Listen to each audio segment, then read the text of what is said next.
Welcome to the Bringing Simplicity podcast, where launches come to life. I'm Judy, the co-host and co-owner of Bringing Simplicity. I've been helping businesses build their launch processes for hypergrowth by simplifying sales and hiring. I'm committed to your success through leveraging your people and systematizing for scale. I'm Greta, co-host and co-owner of Bringing Simplicity. I've been helping businesses launch successfully for over a decade by multiplying their results through simple processes. I'm a data lover and technology lover who obsesses over every KPI. So grab your laptops and lattes and get ready to launch with simplicity. On today's episode, we are going to be talking about CRMs and different platforms that you can use for your CRMs, because it is something that we pretty consistently get asked for recommendations on with our clients and or just random people in the DMs. And we do actually have a pretty strong preference on at least features that should be included in your CRM. So I think that we should kick it off with a super hard question for Judy. I'm curious if she knows the answer to this. What does CRM stand for? Oh, client relationship management system. Yeah, I have no idea. Oh, you had no idea. Okay, yeah. Yeah. I mean, what do you mean? Yeah, of course. I mean, I just know the abbreviation. Or customer. Some people refer as customer because some people have like ones for customers, but yes, is a client relationship management. It's funny because I think it's system. To me, it's a system. It's like a software. So client relationship management software, but the S is always left off. Just got left off. Yeah. Mm-hmm. Okay. And so yes, I feel free to leave that in the podcast that I didn't know. I mean, there's tons of abbreviations where I know like the gist of what it means. So I don't really have to like. That's fine. Yeah. Anyways, what was the one, I was watching Josiah's YouTube video, who is an amazing person who talks about ad strategies. And he didn't know what CTA stood for. He was like, I didn't know. He was like, I was like 3 years in. Yeah. Super successful, had made like millions of dollars and still could never remember what CTA stood for. No, it's okay. As long as you know the point of it. Exactly. What it does. So what is the point of a CRM, Judy? Because I think that will really like frame up when we start to look at different softwares, why various elements matter or don't. Yeah. If I had to sum it up in a really short couple sentences, it's really how you service your clients, in my opinion. It's how you serve them. So if I had to like this is how you're going to be able to serve them at the highest capacity and serve more of them. So the client relationship management system, in my opinion, that's the whole purpose of it.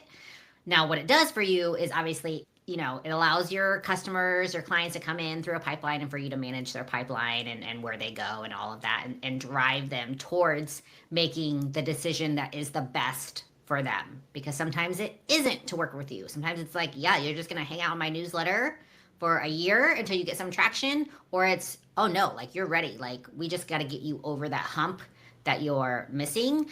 And it's also a communication software. So like all in all, communication. What do you see it as?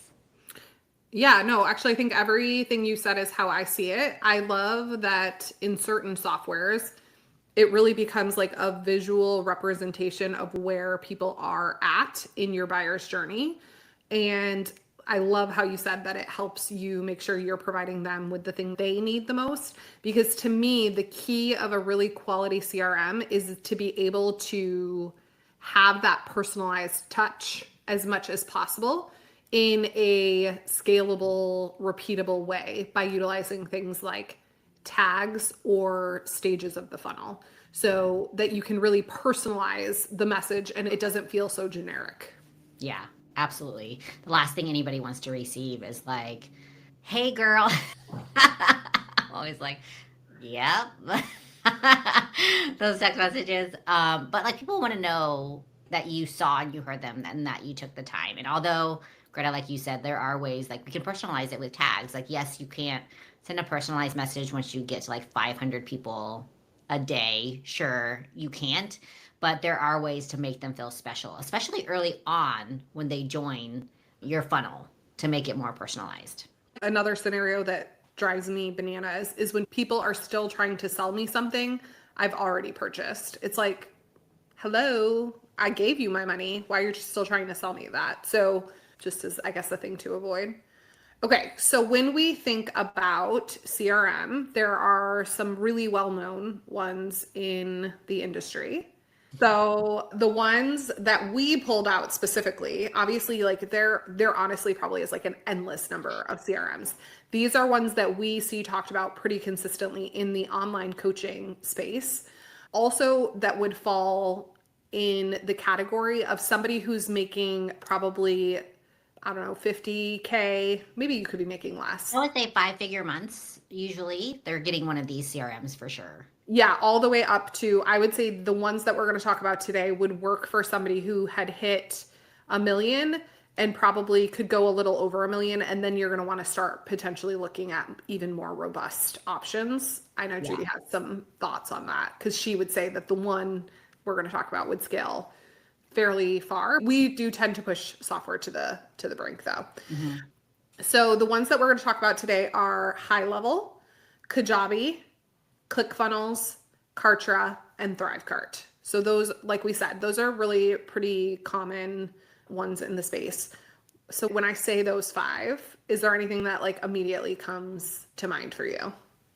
When you say those 5, I think immediately if someone comes to me and says, I'm using Thrivecart, Kartra, or Kajabi, they're newer and have been hit by the, oh, create your course here ads. And like, this is where you can do everything in your course here and you can manage it and it's super easy. Like they're great marketers and they're going to get you and they're usually appear to be a great value.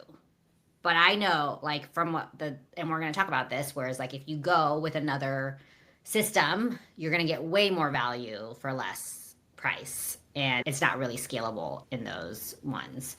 So I would say that's the main thing I think about is it's usually how I differentiate, hey, if you're a course creator versus like if you're an actual like program mentorship events person who has live events, then you're probably going to be someone that goes with a ClickFunnels or a HighLevel. And I'm like, oh, okay, perfect. Which is partially based on the way those platforms were rolled out because they didn't have the course creation capabilities when they were newer on the market. Right. Correct. Yeah. So an interesting thing with all 5 of these, and I would say probably HighLevel, which you're gonna notice that we have a bias as this episode goes on. Most of them need some sort of something else that complements them. And so if I am talking to somebody and they're asking my opinion on what software they should go with, I do want to know like how tech savvy they are to start. And then I also am always thinking through and trying to have conversations with them of how much of like a Frankenstein tech software base do you want to have? So Thrivecart actually has like a lot of really awesome redeeming qualities. It is one that we used to recommend to our clients. They've had some issues more recently, which is kind of why we haven't always continued to recommend them. But the one thing with Thrivecart is it's great for somebody who started out with a really solid email platform. So maybe like Flowdesk or ConvertKit, and then grew to needing a course-based software, but they weren't looking for those email capabilities to be incorporated in because they didn't want to have to merge all of their information, right? But it also creates that situation where you always have 2 places to look and you have to have zaps between the 2 that are talking. So if you're like brand new starting out trying to decide which CRM to go with, it's really easy to think like, I'll just pick a really good email platform. And we aren't against those. We like them. However, those email platforms are not going to grow with you long term. And so if you're starting with an email platform only, make sure that you're building things in a way where it will be easily exported. So be very conscientious of your tagging, be very conscientious of your grouping of lists. Like, just recognize that you are going to have to move it if you get successful. Like, it's not a if you'll have to move it, it's like when you'll have to move it. Totally. So I would say Thrivecart out of the other 4, so HighLevel, Kajabi, ClickFunnels, Kartra, Thrivecart is the only one that does not have email capabilities built in yet. I should say like it's as of, 2025. Yeah. It could. The by the time beginning I'm of watching this. 2025. Yeah, the first half of 2025. Yeah. So all of the other ones have some sort of email integration, which should show you that there's a reason that all of the softwares then incorporated that, because they recognized that like people are going to start with emails, right? Yeah, totally. So Judy, more so than emails, what do you look for in a CRM software that you feel like is a non-negotiable that people should be thinking about early on? Yeah.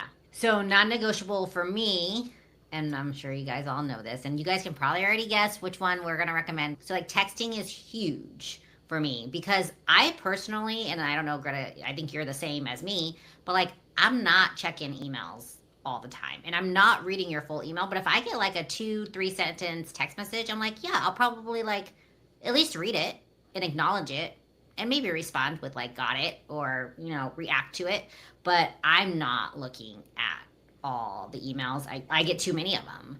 And so for me, it's definitely texting. I don't know what it is. That's what I was hoping you would say is Okay. like, I mean, if you can't text, for us, that is like a showstopper. And it is not just like general communication. We want to use text messages sparingly so that people do, want to read them. But even like real life example, we run live virtual masterclasses all of the time.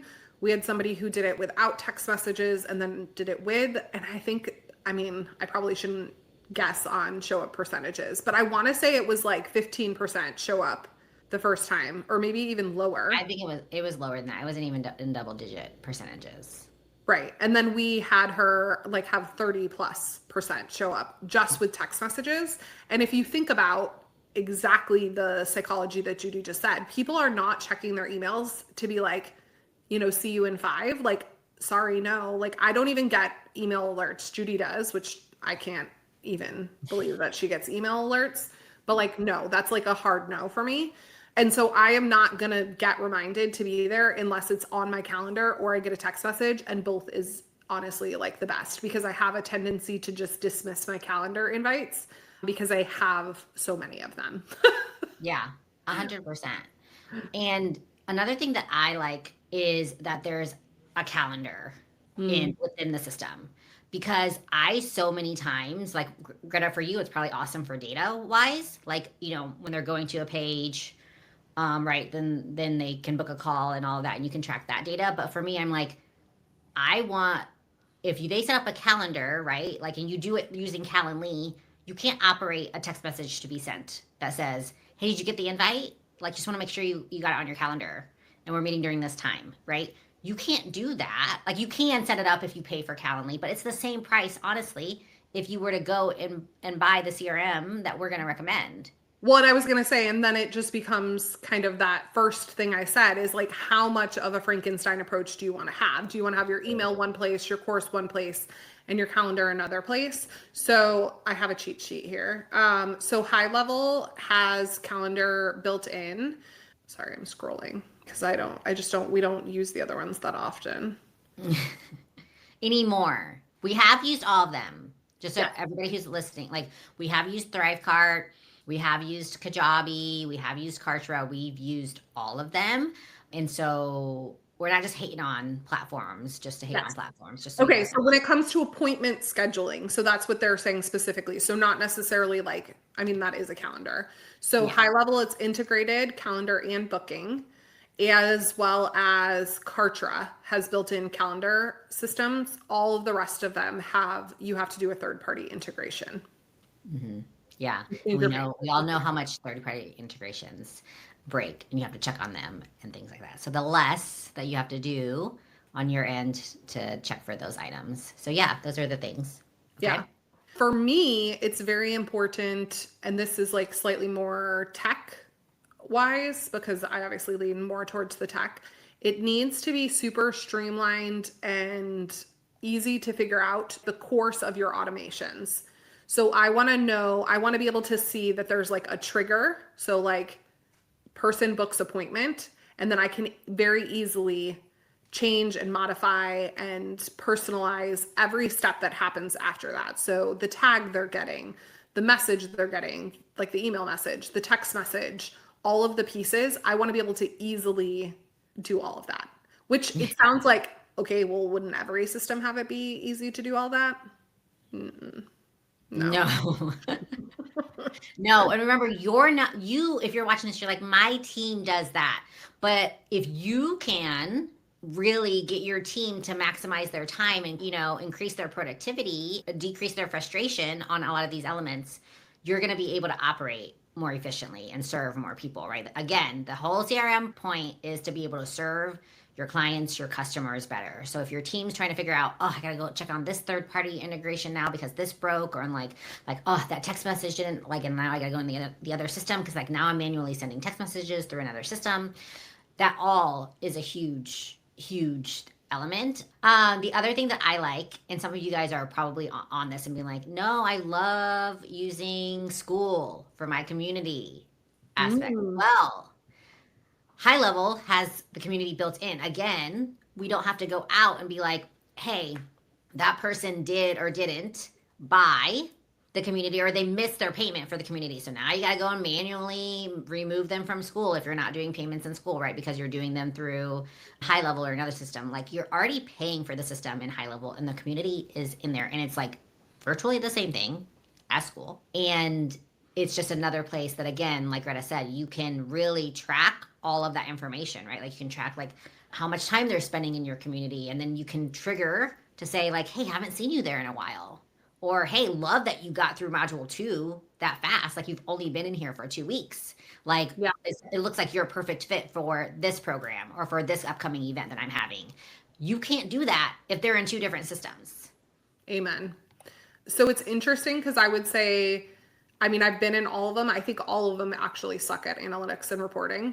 That's true. I was like, if you want me to, I mean, we obviously are biased towards HighLevel, but like even HighLevel with all of the features set up correctly, I cannot manipulate the data that I want to. So like, we integrate with Notion.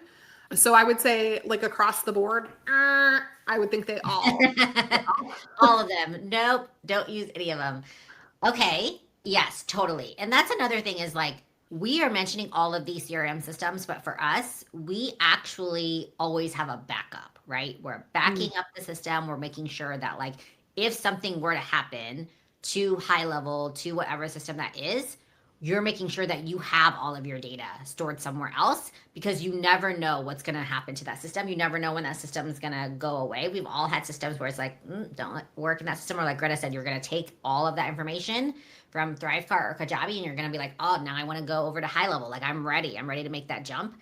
You're going to want all that information. And when you make that part of your checklist for yourself or your team to really make sure that that's all in one place every month, it's going to be smooth. And also, you should be looking at that stuff. Like, if you're not looking at your data, how do you know what moves to make in your business if you're not looking at your data?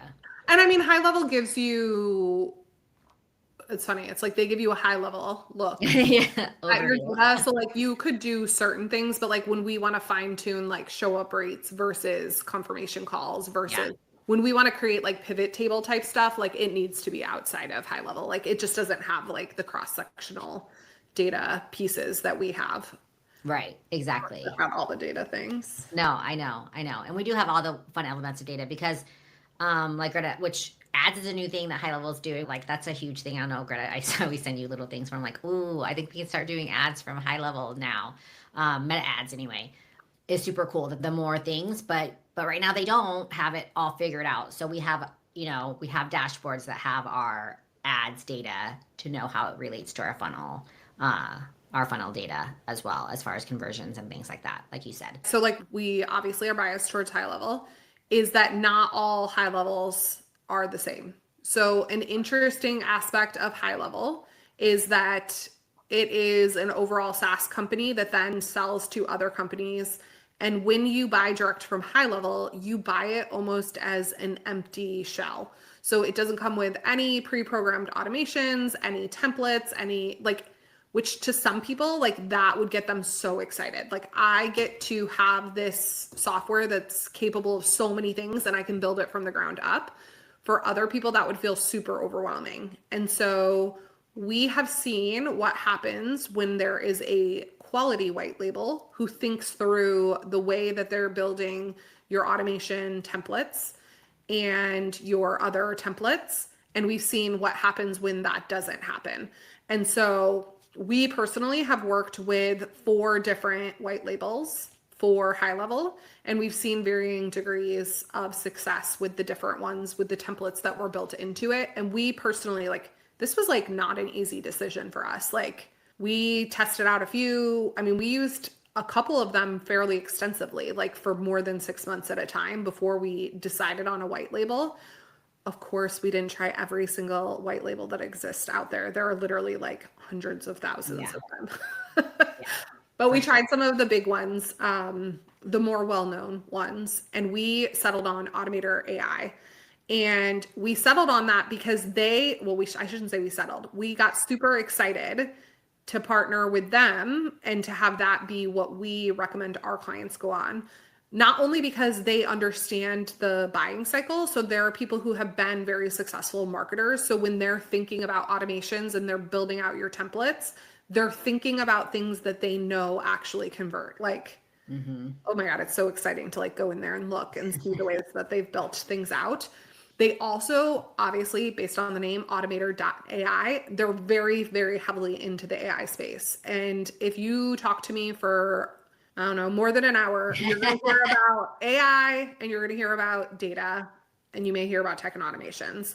And so not only because I love AI, Judy loves AI too, but we do recognize the advantage of AI in your systems is unparalleled, and it's going to further start to separate the market. So like if you think about, text messaging was something that was added early on to some CRMs, other ones didn't, adopt it. And so the people who had text messaging were just that much more successful.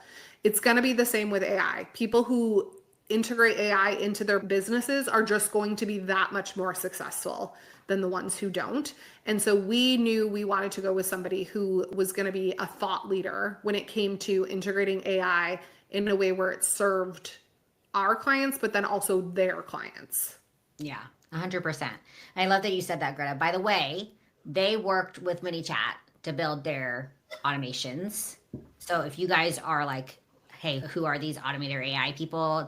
It's bot builders, same company, but ManyChat hired them to do that. And then they also work with well-known coaches who do 9 figures in business and build their funnels. So for us, it was like they had to have the marketing aspect, which also is like copywriting. Like they've all like the owners, the creators, the founders of the business, right? Copywriters, marketers, tech people, and then they also understand sales. Like it was everything that we encompass all in one platform. And then to add on to that, like Greta said, we've worked with a lot of white labels, but the customer service that we receive from a white label is tremendous. And that's so important because tech breaks all the time. And it's going to break. Again, it's not an if, it's when. It's when it's going to break. And when it does, to have somebody who understands how to fix it. Because like Greta said earlier on, we use things like to its fullest extent. And we know, for example, that these founders have used lots of softwares in the past to its fullest extent, have outgrown them, that we were like, we definitely need a partner that understands our technical and sales and marketing brains to be able to fix our problems quickly. Yeah, 100%. Okay, so when we think about picking a CRM, some people have already made the shift. So what would be your advice to somebody, Judy? And I'm curious because I wonder if we'll have the same advice of somebody who's like, hey, I'm listening to you. And I'm like, man, I do wish I had text messaging, but I've built my entire business on insert name of platform. Like, do I change now? What would be your answer to them? It'd be a question, and it would be, how much do you want to help people? How much do you really want to help people? Because if you're okay with staying where you are and helping the people that you are and having that capacity, awesome. But if you really want to change people's lives and you want to help people, then you got to make the move. It's with anything, right? Like you kind of know what you need to do, right? But it's like, oh, do I really need, like, yeah, you probably do. So it would be a question to them of what would happen to those people who can't find you? Yeah. Well, what happened to them if they didn't have your service or product? And is that important to you? Because if that makes you pissed off and upset, then move it. If it doesn't and you're okay, stay. That's okay too. Like you can. You're gonna serve people. You're gonna continue. We're not saying that you're not going to. Right.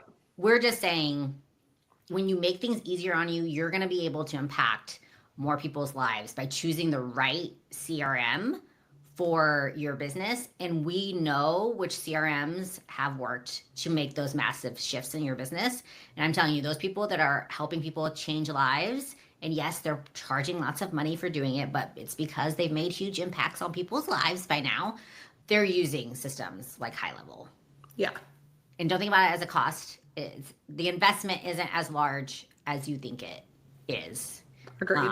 Yeah. No, I was going to say, actually, people are pretty surprised with the affordability. And like we said, if you've gone with one of the more affordable options like Thrivecart, that's a one-time payment, you're still paying for things like Kit or Calendar. Like you still have all of those other expenses. So look at your overall expenses for software, not just the one course creation platform piece. 100%. You're getting the tech support. Like I don't know that I've ever like gotten like real tech support from like these other companies, like where I've gotten. No, it's not like, I mean, for us, like they have office hours twice a day that we can literally like hop on and work with a tech support person, like share the screen and they like take over your Zoom and fix it for you. Exactly. Like you're paying for extra like it's included. Like you're not even paying, like it's included, like it's like free. Yeah. I was going to say, so it's funny. I mean, it's not that I don't agree with you. I'm like, yes, absolutely make the switch. But it's funny because I come from like a tech lens of like, yes, make the switch, make the plan to make the switch, but also recognize that the switch is going to take time.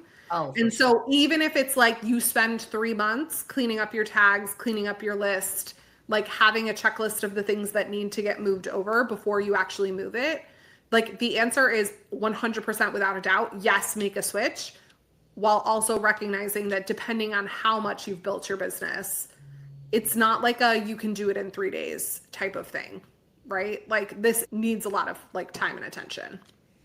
Yeah, for sure. It's like if you have a store and you're like, oh, like now I want to move to a different location that's like in a more prime area and I'm going to get more traffic or more foot traffic. And I know it's going to be phenomenal. Like you're going to want to take inventory of everything that is and isn't working and that you have sold and all your customers. And then that you're not going to move a store overnight, right? Like to a new location.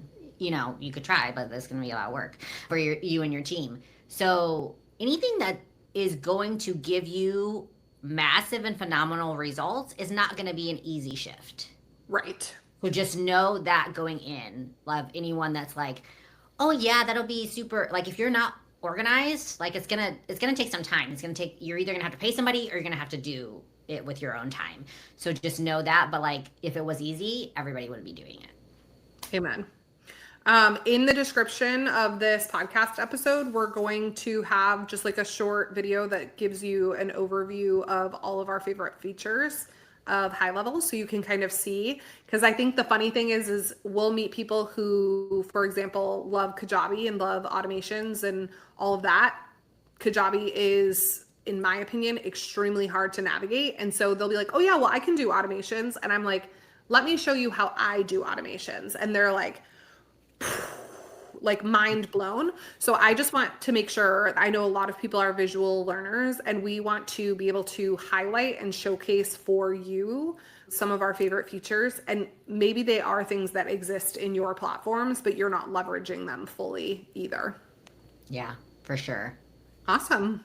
Well, now we've given you things to think about. I would be curious to hear how many people are going to choose to switch CRMs. We are just a message away. So if you have questions or you're wondering maybe some of the other white labels we've tried, we will definitely tell you which other ones we had good experiences with before we ultimately picked Automator AI. We're always happy to connect. Yeah, we'll see you guys. Good luck with your CRMs. Bye. Bye.